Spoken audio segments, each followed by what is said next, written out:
Modèle à la barakatillah. Très bien. Alors maintenant, on va passer vers notre chapitre, le paysage global de la finance climat.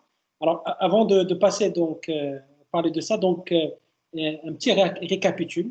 Donc, on a donné une définition, je dirais, de la finance climat.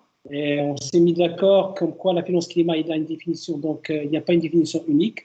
Donc, on a vu que il y a soit on peut donner une définition large, moins large, étroite.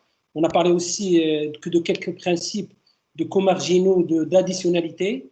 Donc tout ça, on a parlé aussi lorsqu'on parle de la finance climat, ça peut être à l'échelle locale, régionale, nationale, transnationale. Donc tout ça, c'est ce qui concerne la définition climat.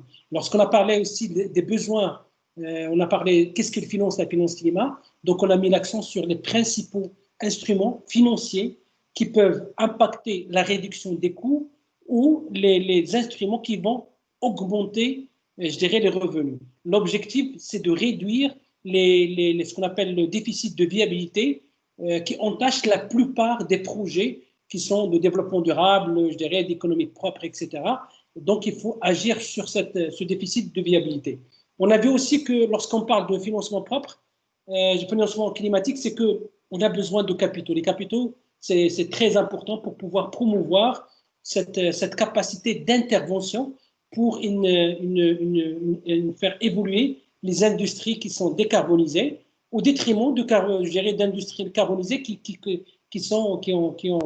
entraînent des augmentations de gaz à faire qui est très, très important.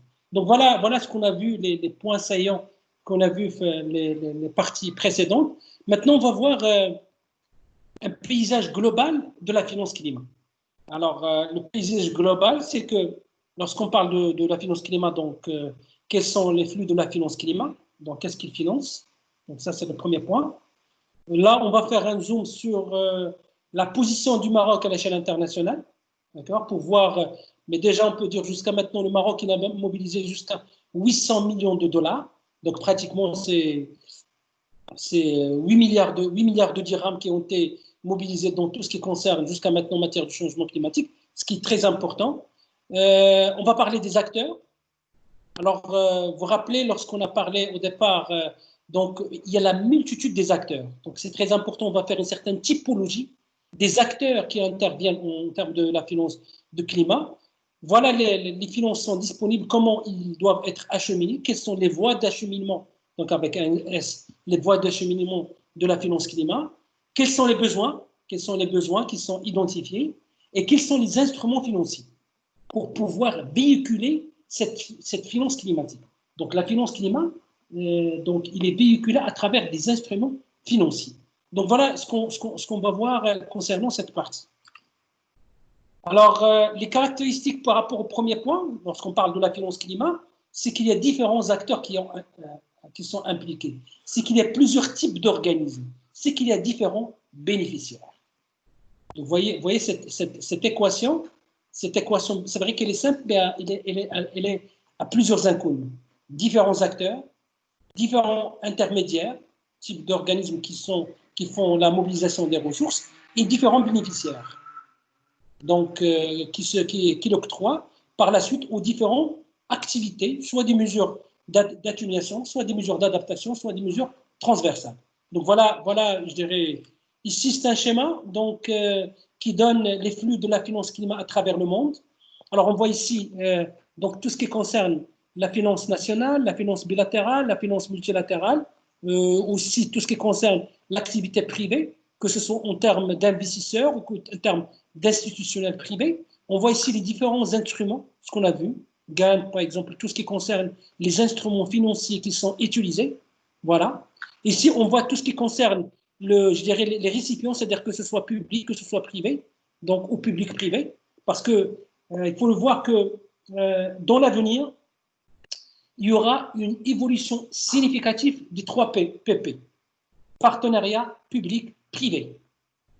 Parce que le changement climatique, la bonne combinaison entre, je dirais, l'apport public en termes de réglementation, en termes aussi de ressources, et l'expertise dans le privé, ça permet de combiner, de donner une impulsion très importante, symbiose, relatifs à des actions en matière de financement climatique, notamment à travers les partenaires publics-privés. Donc, comme vous le savez très bien, donc on a, au Maroc, il y a jusqu'à maintenant 4 projets de dessalissement de l'eau de mer et à travers des partenaires publics-privés.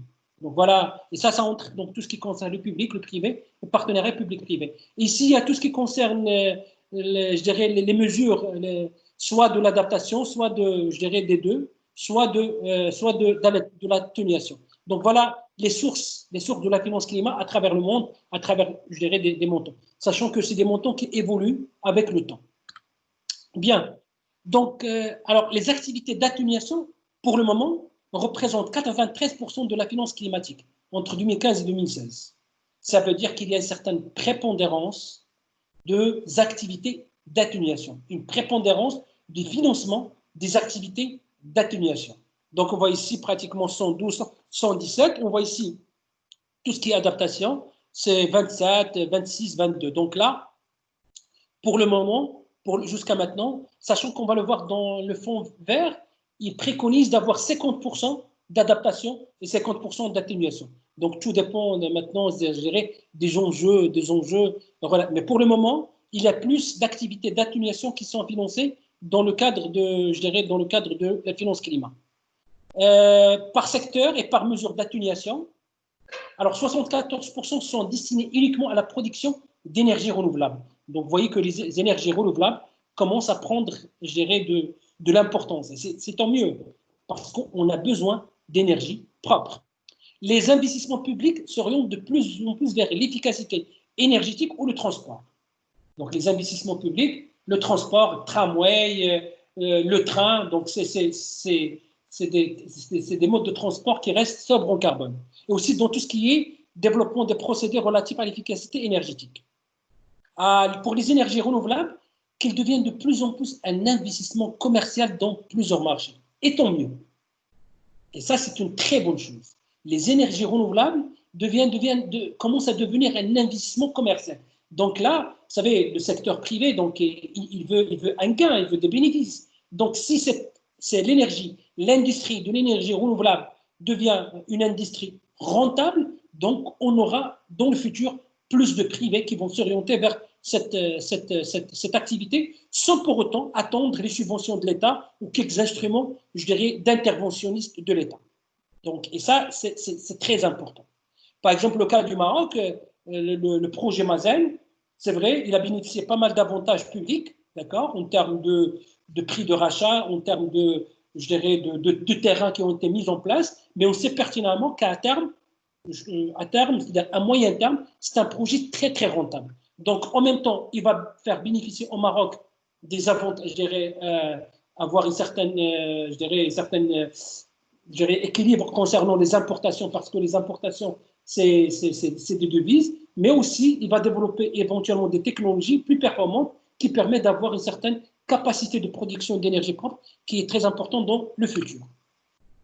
Donc voilà, par secteur et par mesure, ça c'est la répartition uniquement des investissements publics. On voit de l'énergie pour les mesures d'atténuation, l'énergie, donc tout ce qui est énergie renouvelable, tout ce qui est efficacité énergétique, et tout ce qui est énergie renouvelable, transport, la transmission et distribution, tout ce qui est l'agriculture, la foresterie. Donc, vous voyez, mais la prépondérance, il est en termes d'investissement, l'efficacité énergétique, l'énergie renouvelable et le transport. Pour l'adaptation.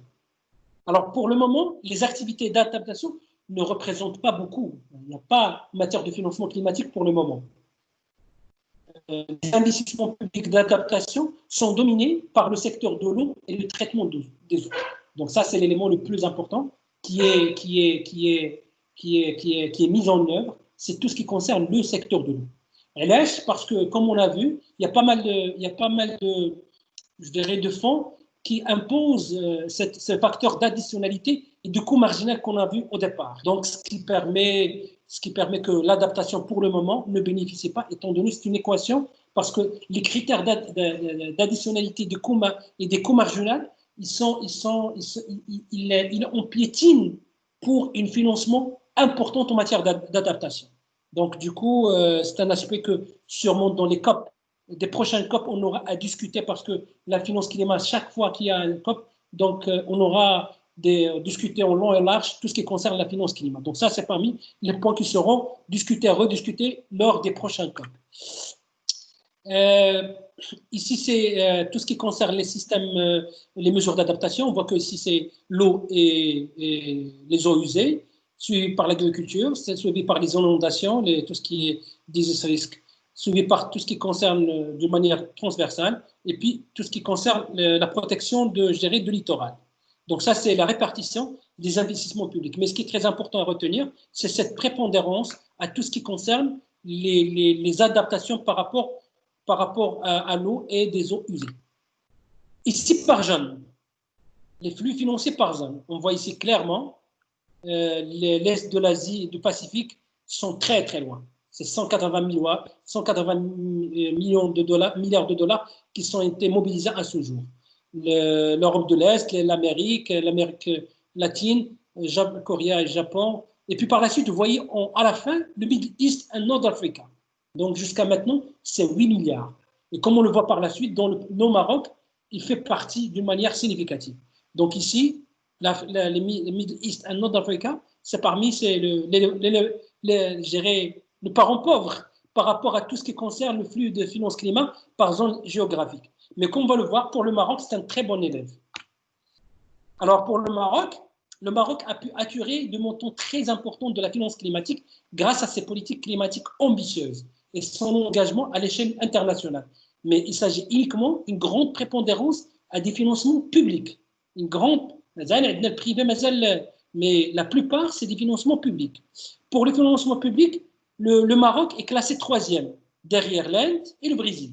Donc vous vous rappelez, donc on a parlé de 180, donc les premiers, même ici à 8, on est parmi les 3e à l'échelle internationale en matière de mobilisation de financement climat.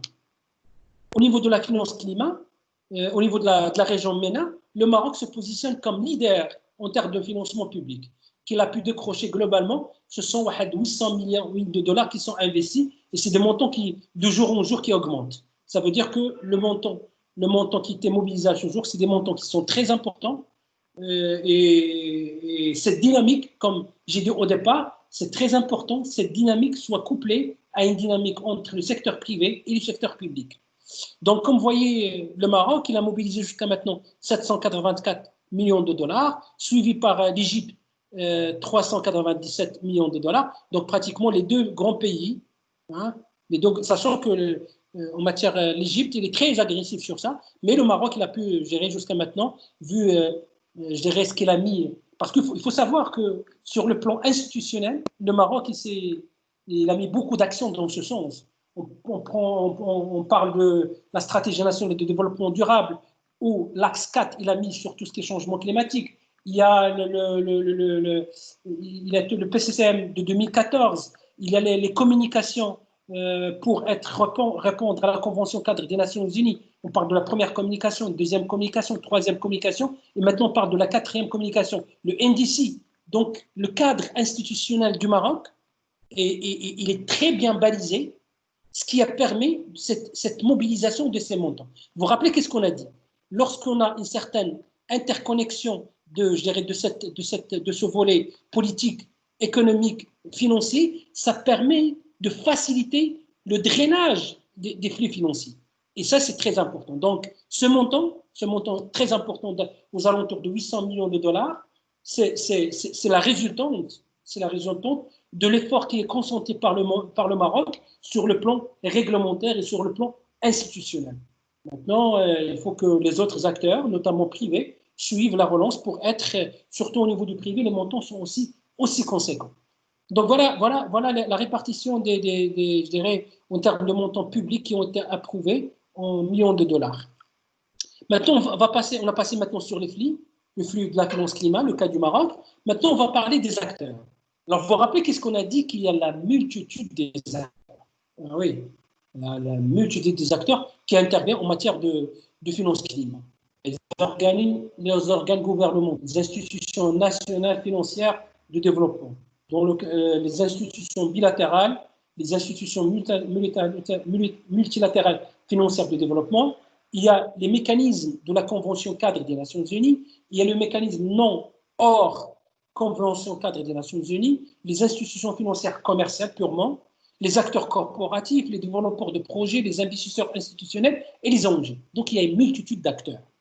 Et si on essaie de les regrouper, de faire une typologie de l'ensemble de ces acteurs, on trouve que ces acteurs ils interviennent dans le cadre de la coopération gouvernementale, dans le cadre de la coopération privée, dans le cadre des marchés des capitaux et dans le cadre des budgets nationaux. Donc voilà les typologies d'intervention de l'ensemble des acteurs. Donc les acteurs, soit ils interviennent dans le cadre de coopération internationale gouvernementale, privée, marché des capitaux, budgets nationaux. Ce sont les. D'ailleurs, pour le deuxième groupe, on va faire, parmi les choses sur lesquelles on va traiter, en détail, on va traiter tout ce qui concerne les marchés de capitaux, on va traiter tout ce qui concerne les mécanismes budgétaires relatifs au changement climatique. Mais d'une manière, je dirais, au tronc commun, c'est de connaître l'ensemble des acteurs et quelle est cette typologie d'intervention de l'ensemble de ces acteurs. Voilà donc quelques acteurs donc, de la coopération bilatérale, de la coopération multilatérale. Donc là, j'ai mis un panaché d'acteurs. Donc vous voyez qu'il y a la multitude des acteurs. C'est pourquoi, tant que vous êtes, Inch'Allah, futur je dirais, responsable, futur consultant en la matière, c'est très important, je dirais, d'appréhender les spécificités de chaque organisme. Pourquoi? Parce que chaque organisme, il a les droits d'accès qui diffèrent. Donc, lorsque je vais connaître une institution, je veux connaître les critères d'accès à son financement. Et une fois que j'appréhende les critères d'accès, donc ça me permet de connaître comment je peux drainer des financements à travers ces institutions, que ce soit des institutions publiques ou que ce soit des institutions privées. Les voies d'acheminement. Là-bas, Gilles les finance très bien. Maintenant, quelles sont les voies d'acheminement de cette finance climat? Alors, ça peut être dans le cadre d'aide publique au développement. Je prends le cas du ministère de l'Agriculture avec l'Agence française de développement. Donc, il y a l'UCD. Donc là, l'UCD intervient aussi, mais c'est vrai, ce n'est pas du changement climatique. Donc, à travers le Millennium Challenge, le gros projet, le Millennium Challenge, on parle de 760 millions de dollars, mais il intervient en tout ce qui concerne d'autres champs d'intervention autres, mais qui peut être lié d'une manière indirecte au changement climatique. Il y a tout ce qui concerne les ressources nouvelles et additionnelles de financement climatique, tout ce qui est additionnel. Le marché de carbone, vous vous rappelez que ce qu'on a dit, le crédit carbone, c'est le crédit que je peux vendre par la suite et qui va me permettre d'augmenter mes revenus, sachant que ce marché de carbone il est en train de se structurer. Donc, on est en train de le structurer pour qu'il puisse avoir une certaine communication entre le crédit carbone à l'échelle nationale et le crédit carbone à l'échelle internationale. Et puis, les voies d'acheminement, il y a d'autres. Là, on trouve les engagements, les différents engagements des pays industrialisés pour l'aide publique au développement dans le cadre de nouveaux projets additionnels. Je dirais tout ce qui concerne les obligations de réduction des émissions de gaz qui ont été faites par les pays industrialisés, investissement étranger direct, et tout ce qui concerne les ressources et mécanismes pour un développement propre, le fonds propre pour l'adaptation. Bien, maintenant on a vu les voies d'acheminement, maintenant les besoins. Alors maintenant on parle qu'il existe un déficit de financement. Le besoin au sens large, c'est pour rester sous la barre de 2 degrés, c'est qu'on a besoin annuellement de 490 à 910 milliards de dollars par an, selon l'Agence internationale de l'énergie. Selon Climate Policy Center, son estimation, c'est aux alentours de 490 je dirais, milliards de dollars annuellement. La Convention cadre des Nations Unies, c'est qu'il s'est engagé pour le moment, à partir de 2020, une certaine mobilisation de 100 milliards de dollars. En 2025, ils sont engagés sur des montants supérieurs par rapport à les 100 milliards, je dirais, qui sont engagés à partir de 2020. Maintenant, la question qui se pose, est-ce que c'est suffisant? Est-ce que ces montants qui sont engagés sont suffisants? Donc, on l'a démontré auparavant qu'on aura des besoins de financement conséquents parce qu'on a besoin d'une certaine mise à niveau, je dirais, par rapport aux industries et par rapport sobre en carbone et par rapport aux énergies propres, surtout à l'échelle locale, régionale, nationale internationale, donc déjà une certaine mise à niveau, et on a besoin d'investissements pour accompagner la recherche, pour accompagner le développement, pour accompagner je dirais l'investissement dans des techniques, dans des technologies qui sont sobres en carbone. Donc du coup, toujours cette question, je dirais, de suffisance reste posée, ce qui nous permet je dirais, de stimuler l'investissement en financement climatique. Alors maintenant, on va parler des instruments financiers. Vous vous rappelez, lorsqu'on a donné une définition de qu'est-ce qu'un instrument financier, l'instrument financier, c'est un contrat monétaire. C'est simple. C'est vrai, il y a une certaine complexité, plusieurs notions, mais l'instrument financier simple, c'est un instrument financier, c'est un contrat monétaire qui définit les modalités d'échange, de vente ou d'accès ou de subvention entre deux parties prenantes. Maintenant, le plus important dans la finance climat, ce qu'il faut retenir, c'est avoir une certaine adaptation entre l'objectif et entre l'instrument. C'est très important d'avoir cette péréquation de manière à faire adapter l'instrument par rapport à l'objectif. Vous vous rappelez, lorsqu'on a vu les coûts, donc on a vu les risques, on a vu les revenus, donc c'est très important comment je dois agir et sur quel levier je dois agir pour atteindre quel objectif. Et ça, c'est très important de le connaître parce que la plupart des fonds qui agissent, qui financent des opérations je dirais climatiques, ils ont des droits d'accès, ils ont des critères d'accès. Les critères d'accès, ils sont liés par rapport à leur objectif. Donc c'est très important de connaître cette équation. Maintenant, lorsque je parle de la réduction des risques, c'est la gestion des risques, tous instruments de réduction des risques. Vous vous rappelez comme exemple qu'on a vu et qu'on a discuté auparavant, on a parlé des garanties. Le fonds vert, il apporte des garanties. Donc, qui dit apporte des garanties, ça veut dire que je peux avoir des dettes concessionnelles. Ça veut dire que je peux avoir des dettes à bas coût, à bas taux d'intérêt. Donc là, c'est l'instrument de convention, je dirais, de garantie qui va me permettre de réduire les risques. Keynes, d'autres pour multiplier les effets et les actions et les législations nationales, c'est-à-dire qui me permet de financer, d'avoir un apport en argent, en financement pour financer des opérations, des industries relatives à tout ce qui concerne, qui sont sobres en carbone. Là, on trouve en tant qu'instrument financier, on trouve les dons, les subventions, les prêts avec des intérêts bonifiés, on trouve les instruments d'accès au capital, et on trouve les instruments d'accès au capital, c'est tous ce qu'on appelle les fonds propres. Ça veut dire c'est le capital, c'est-à-dire je veux commencer une activité, je dirais par exemple d'énergie propre, j'ai besoin de capitaux. Donc j'ai besoin d'avoir de l'argent pour pouvoir avoir l'accès au capital. Donc ça, c'est ce qu'on appelle des instruments d'accès au capital. Et puis par la suite, tout ce qui concerne les incitations politiques. Lorsqu'on parle des incitations politiques, il y a le volet instrument fiscal, et il y a d'autres instruments, par exemple le cas du Maroc, je crois le département du transport, lorsque vous avez des taxis qui dépassent un certain nombre d'âges, donc on vous donne une subvention pour acquérir, gérer un nouveau taxi ou un nouveau car, donc, ou un camion de poids lourd. Donc on vous donne des subventions pour rajeunir votre parc automobile. L'objectif, parce qu'une fois la voiture vieillisse ou le camion, donc il a une grande consommation, donc l'objectif c'est de rajeunir le parc de taxis à l'échelle nationale, donc du coup on va réduire l'émission de gaz à effet de serre. Donc tout ça s'entre dans ce qu'on appelle les incitations politiques. Dernier point, ton objectif, améliorer le niveau de connaissance, et ça c'est très important. On a une manque d'informations en matière de connaissances, que ce soit sur le changement climatique, sur les instruments financiers, sur l'aspect financier, même sur l'aspect technique de l'adaptation et de l'atténuation. Donc, on a besoin d'instruments de connaissances très importants.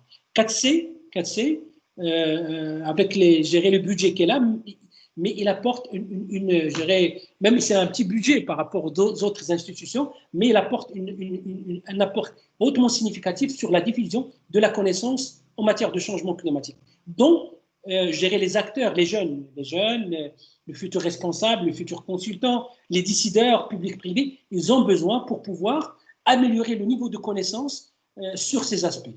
Donc, et ça, ça peut être à travers le renforcement des capacités, comme ça peut être dans le cadre de soutien technique.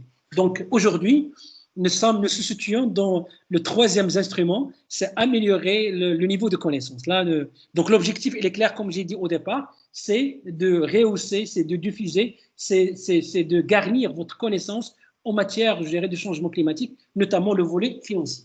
Donc, voilà les instruments qui existent, de gestion de risque, garantie par exemple, les effets d'action pour pouvoir avoir une capacité financière d'investissement en technologie, en technique, en recherche et développement, soit des instruments d'ordre informationnel, communicationnel, pour pouvoir renforcer, augmenter la capacité des parties prenantes en matière de changement climatique.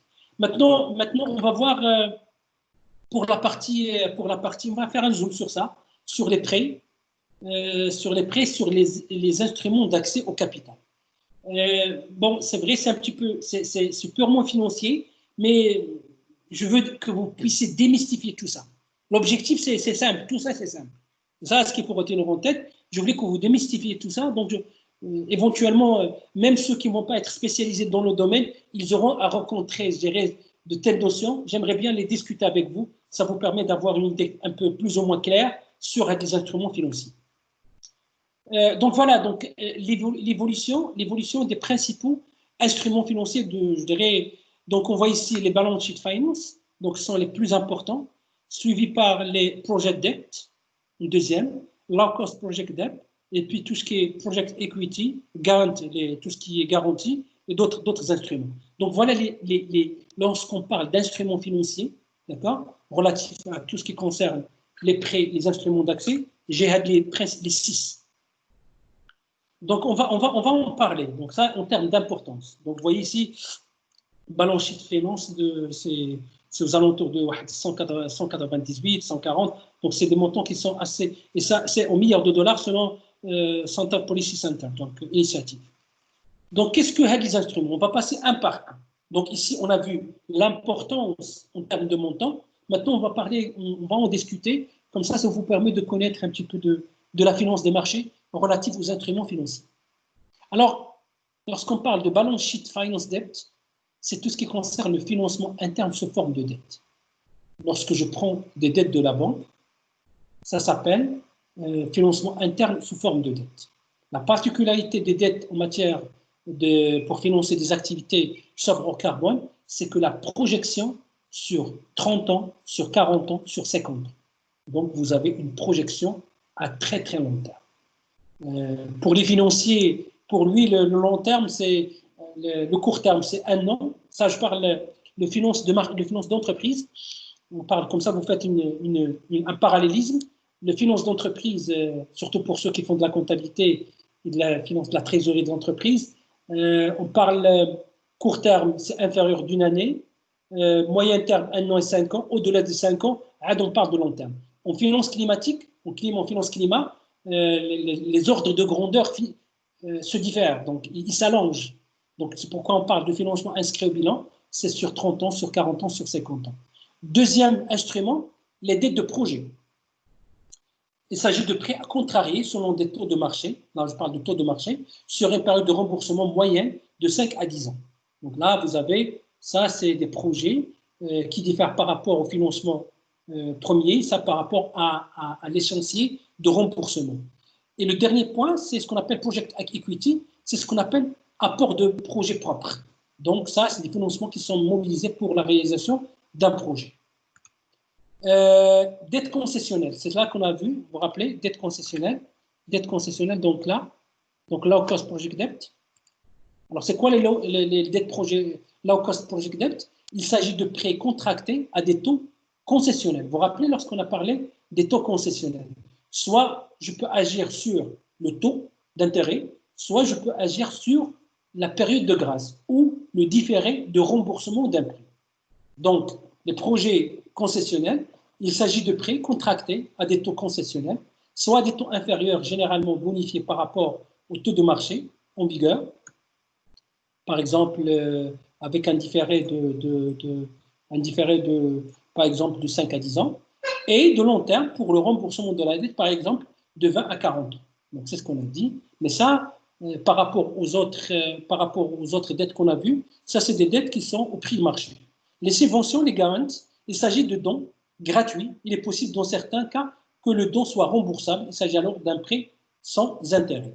Donc, voyez un petit peu tous ces instruments financiers qui existent au niveau et qui sont opérationnels. Par exemple, si je prends le cas de CDG Capital, alors il utilise quatre instruments financiers. Il utilise l'equity, la dette, la caution et la garantie. Donc les instruments, c'est très important. Donc, par la suite, je vous laisse le temps de pouvoir, je dirais, appréhender ces instruments, mais c'est très important de les connaître. Parce que pour financer un projet d'économie, d'énergie propre, il faut choisir quel instrument financier vous allez choisir. Donc là, je vous ai donné la plupart des instruments financiers qui sont utilisés. Vous prenez le temps un petit peu de les lire pour pouvoir les appréhender par la suite. Parce que c'est un aspect très important à étudier. Comme j'ai dit au départ, c'est que pour les instruments financiers, trois organismes marocains qui sont accrédités par le Fonds vert. Je prends CDG Capital, l'agence LADA, l'agence de développement agricole, et dernièrement, novembre 2019, Tijari Wafa Bank. Au niveau de chaque organisme accrédité, il a des instruments propres. Je vous donne un exemple. Les dons, ما غتلقاهمش عند CDG Capital, غتلقاهم uniquement عند l'ADA. Donc, vous voyez, ces instruments, même si vous êtes accrédité auprès d'un organisme international, le Fonds vert, il agit avec toi selon des instruments, je dirais, spécifiques. Le pourquoi, par exemple, il y a derrière toujours un mécanisme à comprendre. Pourquoi il y a les dons? Parce que CDG Capital, c'est au niveau de l'investissement pur privé. Donc, je peux vous apporter une aide uniquement pour pouvoir amorcer votre projet à travers des mécanismes des instruments qu'on vient de voir. Mais par contre, l'agriculture au niveau de l'ADA, on a encore besoin de quelques secteurs de dons. On a besoin de subventions gratuites pour pouvoir accélérer, pour pouvoir donner le punch relatif au secteur de l'agriculture. Donc, c'est pourquoi chaque agence qui est accréditée par le Fonds vert, il a ses propres instruments qui lui sont propres. Donc, chacun est spécifique pour chaque agent. Donc, c'est pourquoi je vous invite à faire une lecture. Ça on a parlé des instruments financiers, mais il y a les instruments fiscaux, il y a les instruments réglementaires, il y a les instruments informationnels. Donc, il y a énormément d'instruments. Rien que les instruments financiers, vous avez 4 à 5, mais dans chacun, dans les subventions, par exemple, en tant qu'instrument financier, vous avez plusieurs catégories. Là, je vous ai donné les familles d'instruments, mais vous pouvez élargir surtout pour le deuxième groupe ou ceux même du premier groupe qui veulent encore approfondir leurs connaissances en la matière. Donc, et même en dehors de ce cours et à travers le CICAC, si vous avez besoin d'informations dans ce sens, pour ceux qui veulent, spécialiser, c'est avec grand plaisir, je vous donne plus d'informations, étant donné que ça fait pratiquement, j'ai passé dans le marché financier marocain pratiquement une vingtaine d'années. Donc, j'ai une connaissance de ces instruments. C'est vrai, ils sont simples, mais aussi présentent une certaine complexité dans leur mise en œuvre. Dans tous les cas,